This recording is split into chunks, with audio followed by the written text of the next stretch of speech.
Here is problem 8 of the test. Today we'll be using a different software, so let's see how it goes. Once again, if you need to open up this question, the 2002 AIME 1, number 8, on a separate page, because we'll be doing some scrolling, then feel free to pause the video and read the question, or open it up in a new tab. So here is the problem. We want to find the smallest integer k, so smallest integer k, it's kind of like annotating, for which you have the three conditions. So first of all, we have that a1, a2, a3 dots is a non-decreasing sequence of positive integers. And what does this mean? And there's a weird backslash here to get familiar with this. So to be positive integers means that we have that a of I is going to be greater than 0 for all elements of this sequence. And if it's non-decreasing, then that means that every element will be at least the value of the previous element. And we can pretty much confirm this with our second statement. And this is our second condition is something that you might find familiar, the Fibonacci recurrence.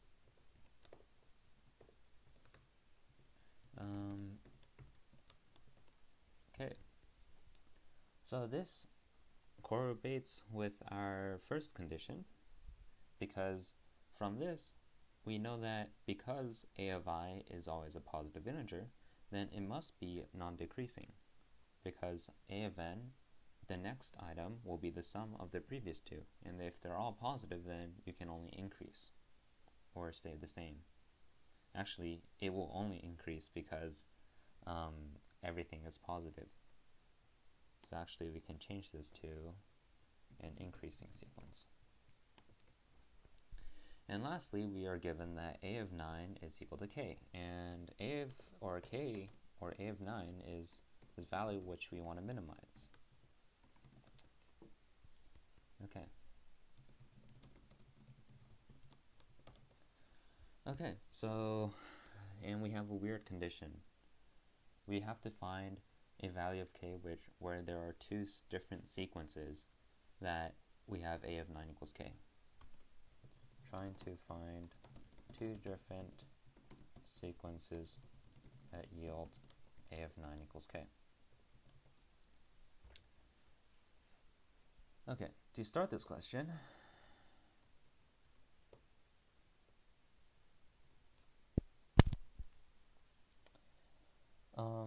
it might be helpful to know that this Fibonacci sequence, it seems to be rooted in two initial elements. That is, if you figure out a1 and a2, if you know what those are, then everything else follows from the occurrence. So Fibonacci sequence relies on only two initial values. In this case, they are a1 and a2. And everything else is just going to be some linear sum of a1 and a2, because you're adding a linear sum of a1 and a2 to another linear sum of a1 and a2, and that gives you a linear sum. So it's kind of like an inductive argument.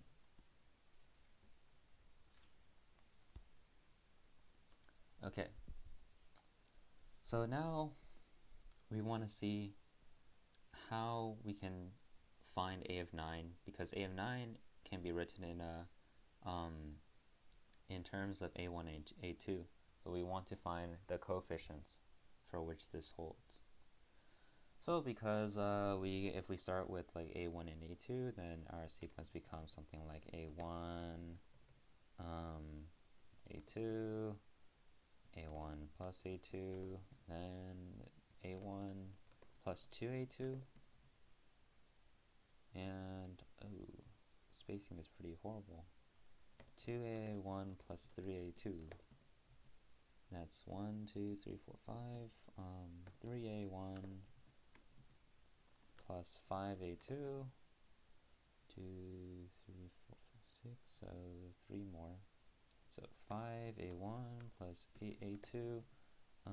8a1 plus 13a2, and lastly 13a1 plus 21a2.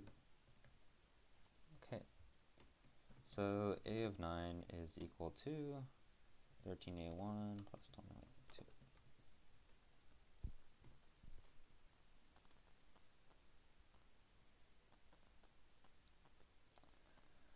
So now that we found this, we know that two sequences are different if they have different initial values. If they have the same values, then they give the same exact sequence, because the Fibonacci sequence, or something with the Fibonacci relation, only depends on the first two elements. So therefore, if we have two sequences, then we have two variables, or two sets of variables. So we have some variable x1 and y1 and x2, y2. So let these be the starting elements for our two sequences. And these two sequences, their ninth element has to be equal. Because if an integer k has this value so that it's satisfied by more than one sequence, then it's satisfied by at least two sequences. And we can just let these two sequences have starting values x1, y1 and x2, y2. Okay, so, and from our formula, we know that for the first sequence, we get that a of 9 is equal to 13x1 plus 21y1. But this is also equal to, because it's k. Oh dear, what's happening?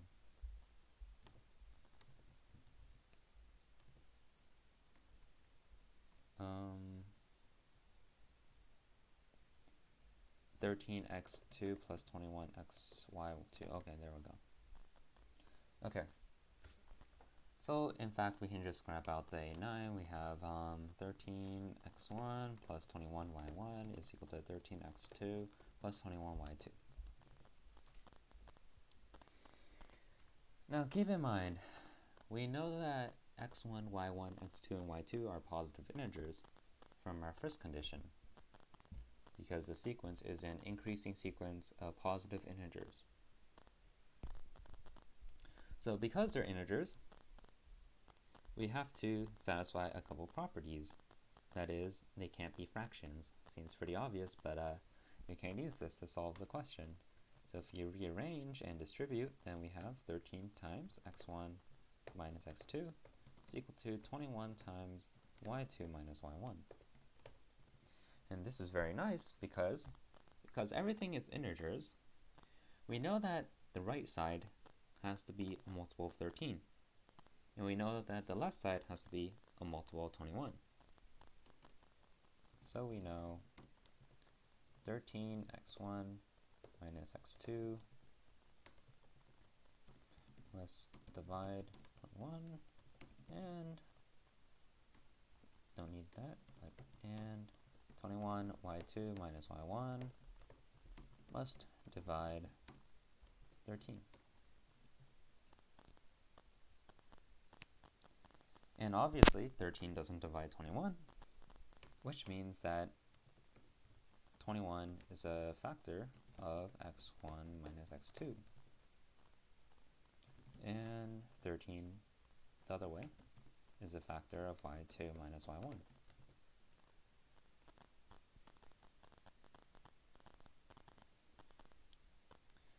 So they differ by a multiple of 21. And of course, they can't be equal. If x1 equals x2, or rather they can be equal, right? Yeah, they can be equal. At least one can be equal, because we know that two sequences are... No. That's not quite right.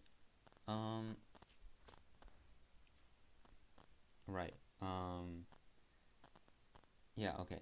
So we know because x1 and x2, y2 and y1 are integers, then since their differences have to be, or x1 and x2 have to have a difference that is a multiple of 21, then our smallest values are either 0 or 21, depending on which works.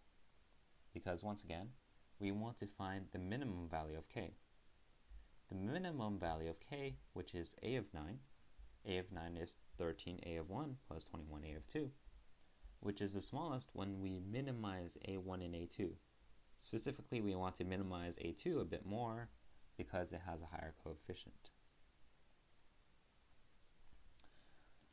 But basically, we want to minimize x1 and x2, y2 and y1.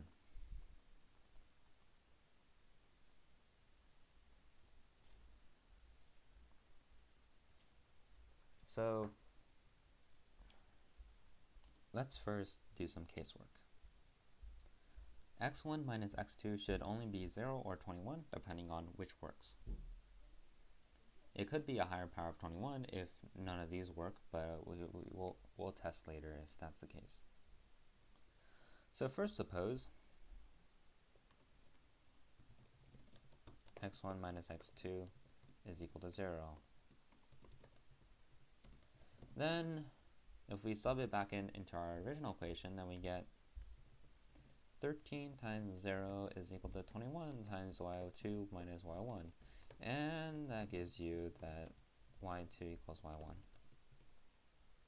Quite unfortunate, because we have x1 equals x2 and y2 equals y1, and these give the same sequence. Thus, we can only have x1 minus x2 is equal to 21, or actually negative 21 also works, but since x1 and x2, y1 and y2 were chosen arbitrarily, we can just let it be 21. 21 and negative 21 both work. Okay, so if x1 minus x2 is 21, then 13 times 21 is equal to 21 times y2 minus y1, and this gives us that y2 minus y1 should be negative 13. Or rather 13, my bad. Okay, so these are our smallest differences. But this doesn't give us the minimum value of k. Remember, k is equal to a of 9 is equal to 13 a of 1 plus 13 a of 2, or 21 a of 2, which is equal to, like, say, whatever the minimum value is for, rather they're equal to the same thing, so it doesn't really matter. Okay. So now how do we minimize a1 and a2? Well, everything is positive integer, so we can just see the minimum positive integer, which is 1. So if we try to minimize this set of equations, try to minimize everything, we can test some stuff out. So first of all, let's test out x2 is equal to 1. Of course, if x1 was equal to 1, then that forces x2 to be negative 20, which doesn't work.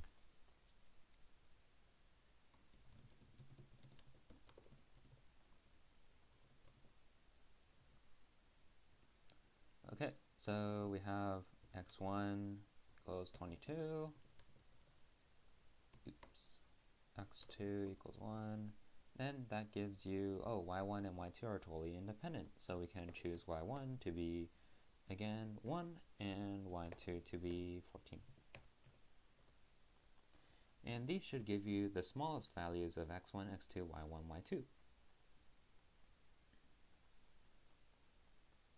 And then we can just substitute in, and then we get that k is equal to a of 9 is equal to 13a1 plus 21a2.